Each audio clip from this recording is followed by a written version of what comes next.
Welcome back to the வத்தி குச்சி.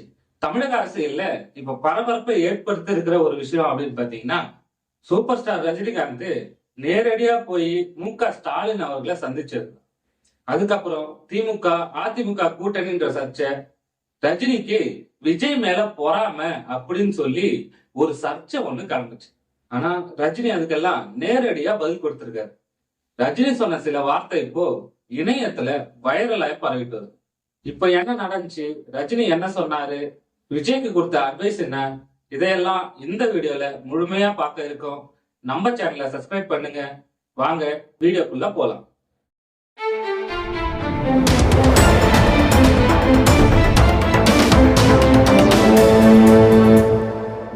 2026 சட்டமன்ற தேர்தல்ல கொளத்தூர் தொகுதியில தோத்திருந்த மு.க.ஸ்டாலின் அவர்களை நேர்ல சந்திச்சு ரஜினிகாந்த் அவர்கள் பேசியிருந்தார்.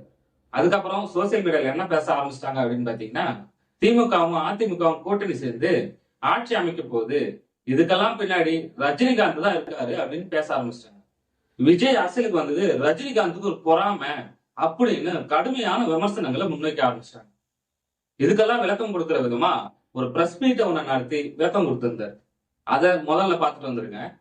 ஃபர்ஸ்ட் தேர்தல் முடிவுகள் வந்த உடனே நான்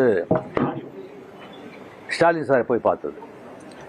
அது கொஞ்சம் விமர்சனங்கள் வந்தது.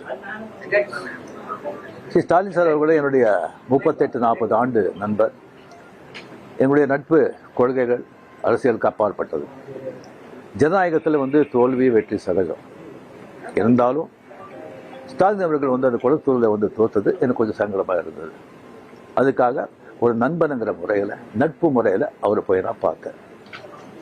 அதுக்கு நான் இங்கே விஜய் சிஎம் ஆகக்கூடாது, பவருக்கு வரக்கூடாது, அதை தடுக்கிறதுக்கு ரஜினி அங்கே போயிருக்காங்க, வேறு ஏதோ 2 பெரிய பார்ட்டியை சேர்க்கணும்னு சொல்லி பேசுகிறாங்க அப்படின்னு சொல்லி விமர்சனங்கள் வெளியே வருது. அந்த சூழ்நிலையில் தான் அதெல்லாம் பேச முடியுமா? அப்படி பேச ஒரு தரங்கெட்ட ஆள் ரஜினிகாந்த் இல்லை.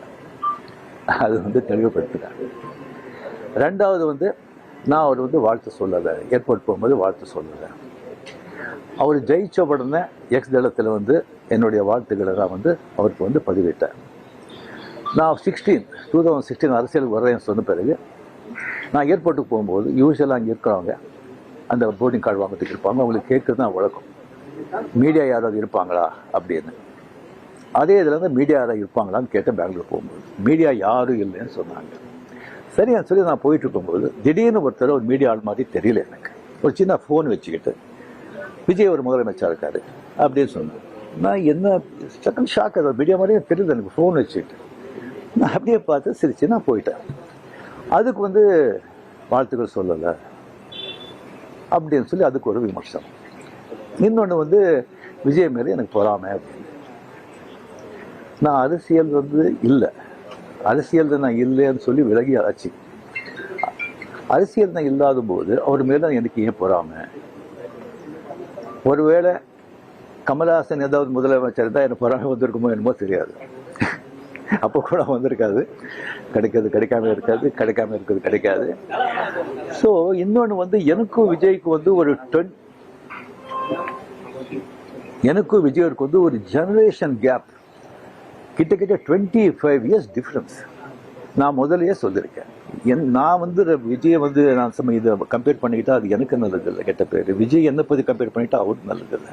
சின்ன வயசுலேருந்து அவர் பார்த்துட்ருக்கேன். அவர் சிஎம் ஆனதில் எனக்கு என்ன போகிறாங்க?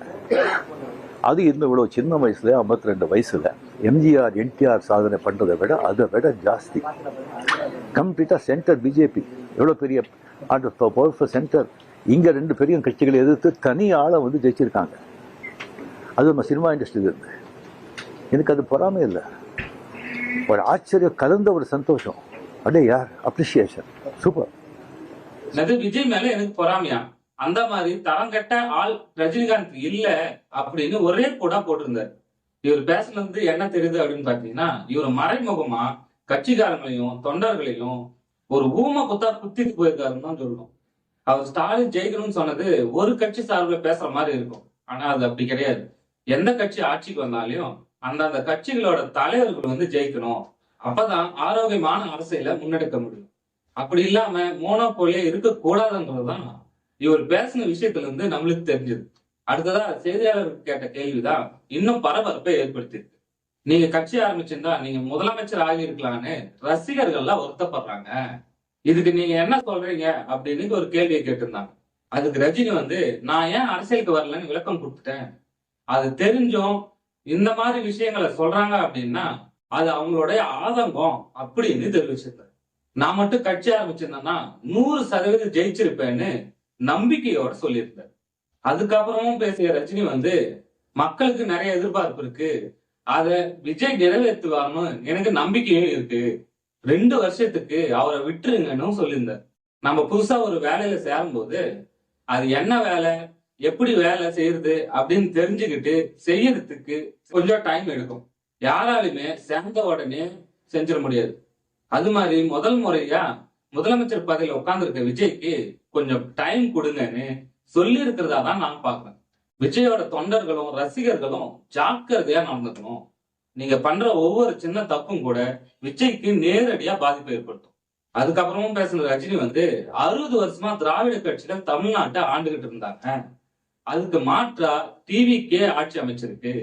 அதுக்கான காரணம் அவர் என்ன சொல்றாங்க அப்படின்னு பாத்தீங்கன்னா, சினிமா புகழ், இளைஞர்களோட ஆதரவு, பெண்களோட ஆதரவு, சோசியல் மீடியாவோட சக்தி, இவையெல்லாம் சேர்ந்துதான் விஜய் கிட்ட இந்த மிகப்பெரிய பொறுப்பை கொடுத்திருக்கு. இந்த மாதிரி ரஜினி வாயிலிருந்து வார்த்தை வந்தது விஜய்க்கு கொடுத்த மிகப்பெரிய அங்கீகாரம்னு அவரோட ரசிகர்களும் தொண்டர்களும் சொல்லிட்டு வராங்க. ஆக மொத்தத்துல ரஜினி கொடுத்த பேட்டியில விஜய்க்கு ஆதரவு, தொண்டர்களுக்கு எச்சரிக்கை, தன்னம்பிக்கை நிறைஞ்ச பதிலு, அரசியல் குறித்தான நேரடி பதில்கள்னு வெளிப்படையா பேசியிருந்தார். இந்த விஷயத்துல நீங்க என்ன நினைக்கிறீங்க? ரஜினியோட கருத்து சரியா? அடுத்த 2 வருஷம் எப்படி இருக்கும்?